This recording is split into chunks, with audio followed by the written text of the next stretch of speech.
Hello, நான் இங்கே விஸ்வகர்மாவை meet பண்ண வந்திருக்கேன் என்று சொன்னான். சேரில் உட்கார்ந்திருந்த செக்யூரிட்டி விக்ரமை மேலும் கீழும் ஒரு முறை பார்த்துவிட்டு, அவர் செத்து போய் ரொம்ப வருஷம் ஆகுது, இந்த இடத்துக்கு வாழ்றதுக்கா வந்தாரு, சாகிறதுக்கு தான் வந்தார் என்று அலட்சியமாக பதில் சொன்னார். அதை கேட்கும்போது விக்ரமிற்கு பயங்கர அதிர்ச்சியாக இருந்தது. அவருக்கு என்ன ஆனது, அவருடைய சாவு எப்படி நடந்தது என்று தெரிந்து கொள்ள நினைத்தான். அவரது சாவில் ஏதோ ஒரு மர்மம் இருப்பதாக விக்ரம் நினைத்தான். அந்த நேரத்தில் விக்ரமின் மனதிற்குள் ஏதேதோ தோன்றியது. டக்கென அந்த செக்யூரிட்டியை பார்த்து, அவரோட ரிலேட்டிவ்ஸ் யாராவது இருக்காங்களா, நான் உங்களை பார்க்கணும் என்று சொன்னான். யார் நீங்க, யாரை பார்க்கணும்னு வந்திருக்கீங்க, ஒழுங்கா இங்கிருந்து கிளம்பிடுங்க, இது மகேந்திரா குடும்பத்தோட வீடு, யாருக்கும் உள்ள போக அனுமதி கிடையாது, யாராவது பார்த்து ஏதாவது கேட்கறதுக்குள்ள பிரச்சனை பண்ணாம இந்த இடத்த விட்டு கிளம்புங்க என்று சொன்னார் அந்த செக்யூரிட்டி. நான் இந்த வில்லாவோட ஓனரை ஒரு தடவை மீட் பண்ணணும்னு நினைக்கிறேன், தயவு செஞ்சு என்னை உள்ள விடுங்க என்று விக்ரம் மெதுவாக செக்யூரிட்டியிடம் சொன்னான். என்னப்பா உனக்கு பிரச்சனை, ஒரு தடவை சொன்னா உனக்கு புரியாதா, பார்க்க படிச்சவன் மாதிரி இருக்க, திரும்ப திரும்ப சொன்னதையே சொல்லிக்கிட்டு இருக்க, தேவையில்லாத சீன் கிரியேட் பண்ணி என்ன டென்ஷன் படுத்தாத, ஒழுங்கா இங்கிருந்து கிளம்பு என்று அந்த செக்யூரிட்டி கோபமாக அவருடைய சேரில் இருந்து எழுந்து அவனை பார்த்து திட்டினார். செக்யூரிட்டியின் செய்கையில் கோபமடைந்த லம்போ புருவங்களை உயர்த்தி கொண்டு 2 அடி முன்னால் எடுத்து வைத்தான். லம்போவை பார்த்ததும் அந்த செக்யூரிட்டியின் முகத்தில் லேசாக பயம் தெரிந்தது. அவர் உடனே கண்களை திருப்பிக் கொண்டார். அப்போது கேண்டீன் அருகே நடந்த விஷயத்தை எல்லாம் வில்லாவுக்குள் இருந்து பார்த்து கொண்டிருந்த ஒரு அழகான பெண் கேண்டீன் அருகே வந்து விக்ரமை பார்த்து, யார் நீங்க, உங்களுக்கும் விஸ்வகர்மாவுக்கும் என்ன சம்பந்தம் என்று கேட்டாள். உடனே விக்ரம் ஆச்சரியத்துடன் திரும்பி அந்த பெண்ணை பார்த்தான். அவளது அழகு ஆளை மயக்கும் அளவிற்கு அவ்வளவு கச்சிதமாக இருந்தது. விக்ரம் எதுவும் பேசாமல் அமைதியாக நின்று கொண்டு இருந்தான். விஸ்வகர்மா இறந்து போய் ரொம்ப வருஷம் ஆச்சு, அவரோட குடும்பத்தில் இப்போ யாரும் இல்லை, எல்லாருமே கொன்னுட்டாங்க, தேவையில்லாமல் அதை பற்றி தெரிஞ்சுக்கணும்னு ஆசைப்பட்டு சாவை தேடி போய் மாட்டிக்காதீங்க, அப்புறம் உங்களால் அதிலிருந்து வெளியே வரவே முடியாது என்று அந்த அழகிய பெண் சொன்னாள். நீங்க யாரை பத்தி பேசுறீங்க, இப்போ இந்த விழாவில் யாருமே இல்லையா என்று புருவங்களை சுருக்கியபடி கேட்டான் விக்ரம். நான் யாருங்கிறது இப்போ முக்கியம் இல்லை, விஸ்வகர்மாவை பத்தி தெரிஞ்சுக்கணும்னா ஊருக்குள்ள போய் கேளு, உன்னோட சாவை நீயே தேடி போய் வாங்கிக்கணும்னு நினைச்சா நான் என்ன பண்ண முடியும் என்று அந்த காவேரி அலட்சியமாக சொன்னாள். அவர்கள் பேசிக்கொண்டு இருப்பதை கேட்டு அந்த இடத்திற்கு ஒரு சிறுமி ஓடி வந்து நின்றாள்.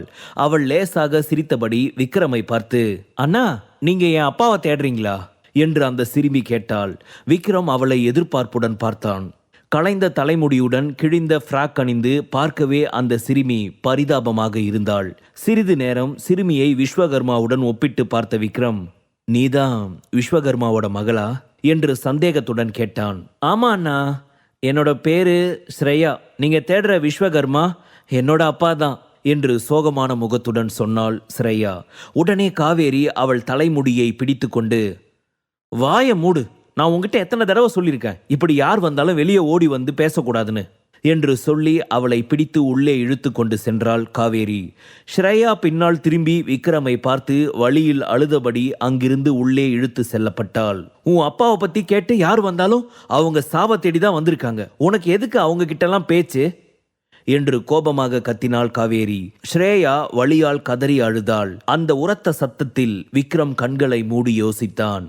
உண்மையிலேயே விஸ்வகர்மா செத்துட்டாரா? அவர் ஒரு அற்புதமான மார்ஷியல் ஆர்ட்ஸ் மாஸ்டர் ஆச்சே, அவருக்கு நிறைய கலைகள் தெரியும். ஒரு வகையில் சாருகேஷனுக்கு அவர் வளர்ப்பு மகன் மாதிரி தான் இருந்தார். டிராகன் வீட்டில் இருக்கிற பிளாக் கார்ட்ஸ்னால கூட அவரை ஜெயிக்க முடியாது. அப்படி இருக்கும்போது அவருக்கு எப்படி சாவு வந்திருக்கும்?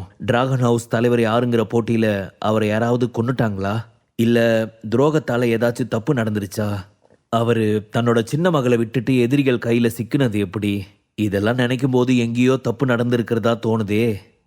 இந்த அழகான பொண்ணுக்கும் அந்த ஸ்ரேயாவுக்கும் இருக்கிற ரிலேஷன்ஷிப்பை பார்க்கும்போது ஏதோ ஒரு விஷயம் மர்மமாக தெரியுது. கண்டிப்பாக அந்த டிராகன் ஹவுஸை பற்றி ஏதாச்சும் தகவல் தெரிஞ்சுக்கணும், கண்டிப்பாக தெரிஞ்சுக்கணும் என்று நினைத்து ஆழமான யோசனையில் இருந்தான் விக்ரம்.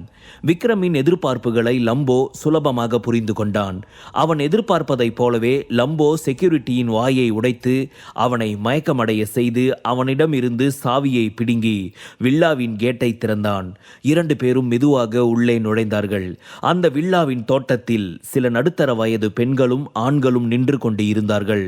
ஸ்ரேயா அவர்கள் அனைவரின் முன்பும் ஏதோ தப்பு செய்ததைப் போல கைகளை கட்டிக்கொண்டு நின்றாள். இடியட், நான் எத்தனை தடவை சொல்லியிருக்கேன் யாரோடவும் வெளியில பேசக்கூடாதுன்னு. அப்படி இருந்தும் இன்னைக்கு தைரியமா வெளியே வந்து பேசுற. உனக்கு அந்த அளவுக்கு தைரியம் வந்துடுச்சா? சின்ன வயசுல இருந்தே உங்ககிட்ட இதே தொந்தரவு தான். யாரை பார்த்தாலும் உடனே ஓடி வந்து பேசிட வேண்டியது. உன்னை தினமும் காவல் காக்கிறது தான் என்னுடைய வேலையா என்று காவேரி கோபமாக ஸ்ரேயாவை திட்டிக் கொண்டு இருந்தாள். சாரிம்மா, நான் அப்பாவை பத்தி கேட்க தான் அவங்க கிட்ட பேச போனேன்.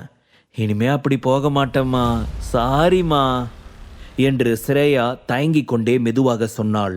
அதை கேட்டதும் காவேரி கோபமாக ஸ்ரேயாவை அறைந்துவிட்டு, என்ன அம்மானு கூப்பிடாத, நான் உன்னோட அம்மா கிடையாது. இனிமேலும் நீ இப்படியே பேசினா அப்புறம் உன்னை இங்கேயே கொன்னு போட்டுருவேன், புரியுதா என்று கோபமாக கத்தினாள். அந்த வார்த்தைகளால் ஸ்ரேயா அதிர்ச்சி அடைந்தாள். அவள் கண்களில் இருந்து கண்ணீர் வழிந்து கொண்டு இருந்தது. உன் அப்பா சாகும்போது உன்கிட்ட என்ன சொல்லிட்டு போனாரு?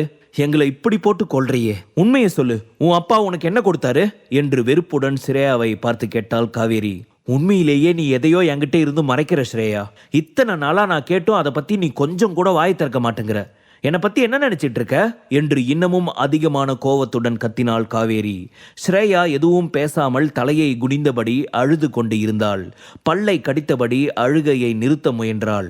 அவளால் நிறுத்த முடியவில்லை. மிக சிறிய குரலில் வாயை மூடிக்கொண்டு அழுதபடி நின்று கொண்டு இருந்தாள். என்னம்மா இது? உங்க அப்பாவுக்கு நாங்க என்னென்னவோ செஞ்சோம். ஆரம்பத்திலிருந்து உங்க வீட்டில் நாய் மாதிரி உழைச்சிக்கிட்டு இருக்கோம். உங்களுக்கும் உங்களோட ஃபேமிலிக்கும் நாங்கள் எப்பவுமே துணையா இருக்கோம். எங்களுக்காகவாவது சொல்லக்கூடாதா என்று அருகில் நின்று இருந்த ஒரு பெண் ஸ்ரேயாவை பார்த்து கேட்டாள். செத்து போன உன்னோட அப்பா விட்டுட்டு போன இந்த கருங்கல்லையே பிடிச்சிட்டு நாள் முழுக்கவும் உக்காந்துட்டு இருக்க. அதனால என்ன யூஸ்? ஒண்ணுமே கிடையாது என்று இன்னொரு பெண் சொன்னாள். ஒருவேளை உன்னோட அப்பா உனக்காக ஏதாச்சும் பொக்கிஷத்தை மறைச்சு வச்சுட்டு போயிருக்காருன்னு ஏதாவது நினைச்சிட்டு இருக்கியா என்று ஒரு நடுத்தர வயது ஆண் சொல்ல எல்லோரும் ஸ்ரேயாவை பார்த்து கேலியாக சிரித்தார்கள். உடனே ஸ்ரேயா கோபமாக அவர்களை எல்லாம் பார்த்து, இப்ப என்ன, உங்களுக்கு என் அப்பா என்ன சொன்னார்னு தெரியணும், அவ்வளவுதானே? என் கையில் இருக்கிற இந்த பொருளை ஒருத்தர் என்னை தேடி வருவாரு, அவர்கிட்ட கொடுக்கணும்னு சொன்னாரு. அவருக்காக தான் நான் வெயிட் பண்ணிக்கிட்டு இருக்கேன். அவர் வந்தா எனக்கு ஹெல்ப் பண்ணுவாருன்னு அப்பா சொன்னாரு என்று ஸ்ரேயா சொன்னாள். ஸ்ரேயா தன் அப்பா இறந்ததில் இருந்து அந்த கருப்பு கல்லை ஒரு குழந்தையை போல தன்னுடனே வைத்து பாதுகாத்து கொண்டு வந்தாள். உண்மையிலேயே உன்னோட அப்பா ஒரு முட்டாள். அந்த சின்ன கருங்கல்லுல அப்படி என்ன இருக்கு? எதுக்கு இப்படி லூசு மாதிரி பண்ணிக்கிட்டு இருக்க? அது சரி, யாராவது வந்து காப்பாத்துவாங்கன்னு சொல்ற, யாரு வருவாங்கன்னு நீ நினைக்கிற? உன் அப்பா தான் செத்து போயிட்டாரே. ஒருவேளை அவருக்கு சாமி கூட பேசுற சக்தி ஏதாச்சும் இருக்கா? அப்படி ஏதாவது சாமி கிட்ட சொல்லி உன்னை வந்து கூட்டிட்டு போயிடுவாரா? சாகும்போதும் உன் அப்பா உளறிட்டு போனத இன்னமும் நம்பிக்கிட்டு இருக்க. உன் அப்பா அம்மாவோட ஃப்ரெண்ட்ஸ் எல்லாம் உன்னை தேடி இங்கே வந்து எங்களெல்லாம் விரட்டிட்டு உன்னை இங்கேயே ராணி மாதிரி உட்கார வைப்பாங்கன்னு நினைக்கிறியா என்று காவேரி ஏளனமாக சொல்லி கொண்டு சிரித்தாள். அப்போது ஸ்ரேயா அவளையே பார்த்து கொண்டு நிற்க காவேரி அவள் கையில் இருந்த கருங்கல்லை பிடுங்க முயன்றாள். இது இருக்கிறதுனால தானே இப்படியெல்லாம் பேசுற? இப்பவே இதை புடுங்கி தூர வீசுறேன், அதுக்கப்புறம் என்ன பண்றேன்னு பாக்குறேன் என்று சொல்லிக்கொண்டு ஸ்ரேயாவின் கையில் இருந்து பிடுங்க முயன்றாள். ஆனால் ஸ்ரேயா அவள் கையில் இருந்து விடாமல் இறுக்கமாக பிடித்து கொண்டாள். ஸ்ரேயாவிற்கு உண்மையிலேயே கொஞ்சம் தைரியம் உண்டு. அதனால்தான் இத்தனை நாட்களாக இவர்கள் செய்யும் டார்ச்சரை எல்லாம் தாங்கிக் கொண்டு இருக்க முடிந்தது. அம்மா, நீ இப்படி பண்ணாத, இது என்னோட அப்பாவோட ஞாபகமா நான் வச்சிருக்கேன்.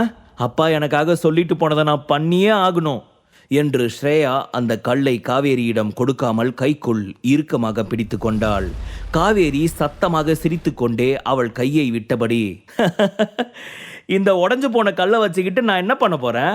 உன் அப்பா சாகிறதுக்கு முன்னாடி என்ன சொன்னாரு? ஏதாச்சும் பரம்பரை சொத்து இருக்குன்னு சொன்னாரா என்று காவேரி ஸ்ரேயாவை பார்த்து கேட்டாள். ஸ்ரேயா தலையை குனிந்து, இல்ல, இந்த கல்லை மட்டும்தான் என் அப்பா எனக்கு கொடுத்துட்டு போனாரு என்று சொன்னாள்.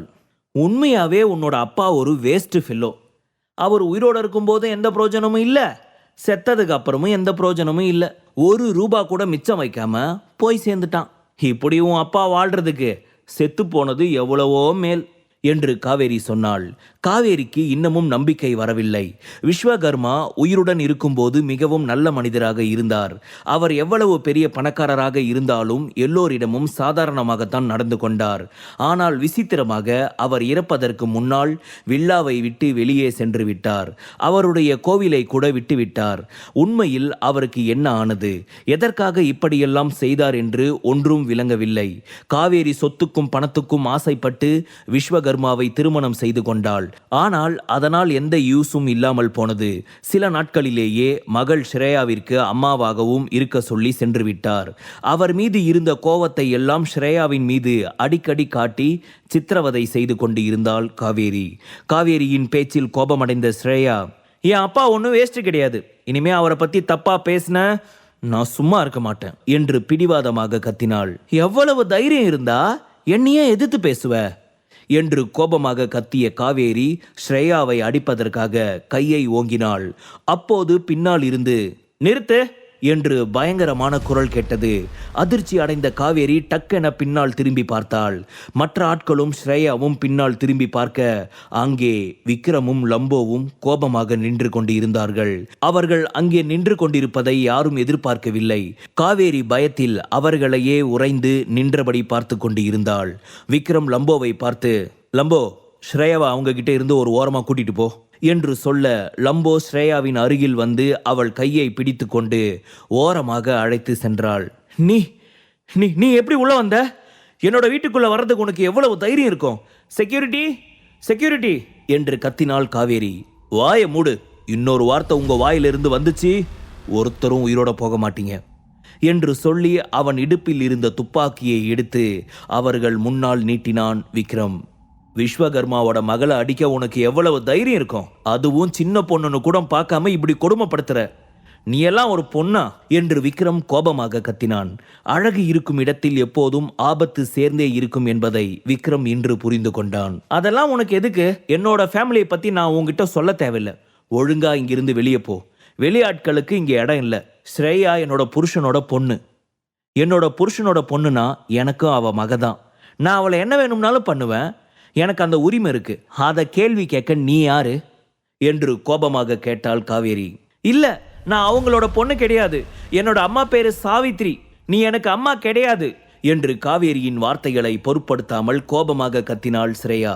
எவ்வளவு தைரியம் இருந்தா எனக்கே எதிராக திரும்புவ என்று சொல்லி கோபமாக ஸ்ரேயாவை நோக்கி அடிக்க சென்றாள் காவேரி. உடனே லம்போ 2 அடி முன்னால் வந்து அவளை பார்த்து முறைத்தபடி, விக்ரம் சார், ஒரு வார்த்தை சொல்லுங்க, இப்பவே இவளை இதே இடத்துல சாவடிக்கிறேன் என்று கோபமான குரலில் கத்தினான். என்ன சாவடிச்சிடுவீங்களா? உங்களுக்கு அவ்வளோ தைரியம் இருக்கா? முதல்ல யாரா நீங்கெல்லாம் எங்க வீட்டில் வந்து எங்களையே குரலை வசதி பேசுறீங்க என்று காவேரி கோபமாக கத்தினாள். இவங்க 2 பேரையும் பார்க்கும்போது நம்ம இடத்துக்கு சாவ தேடிட்டு வந்த மாதிரி தெரியுது என்று அங்கே நின்று இருந்த ஒருவன் ஏளனமாக சிரித்து கொண்டே சொன்னான். அந்த வார்த்தைகளை கேட்டதும் கோபமடைந்த லம்போ அந்த ஆணின் அருகில் சென்று அவன் வயிற்றில் ஓங்கி ஒரு குத்துவிட்டான். அவன் 10 மீட்டருக்கு பறந்து சென்று தரையில் விழுந்தான். அவனது வாயில் இருந்து ரத்தம் கொப்பளித்தது. கீழே விழுந்தவன் சில நொடிகள் துடிதுடித்து அங்கேயே பேச்சு மூச்சு இன்றி கண்களை மூடி மயங்கினான். அவன் மயங்கிட்டானா இல்ல செத்துட்டானான்னு நீங்களே செக் பண்ணி பார்த்துக்கோங்க என்று லம்போ தீவிரமான குரலில் சொன்னான். அவனுடைய அடியை பார்த்து எல்லோரும் அதிர்ச்சியில் உறைந்து நின்றார்கள். நீண்ட நாட்கள் கழித்து ஸ்ரேயாவின் முகத்தில் இருந்து அந்த காட்சியை பார்த்து புன்னகை ஏற்பட்டது. முழு கதையையும் கேட்டு மகிழ பாக்கெட் FM ஆப்பை டவுன்லோட் செய்யுங்கள். லிங்க் டிஸ்கிரிப்ஷனில் கொடுக்கப்பட்டுள்ளது.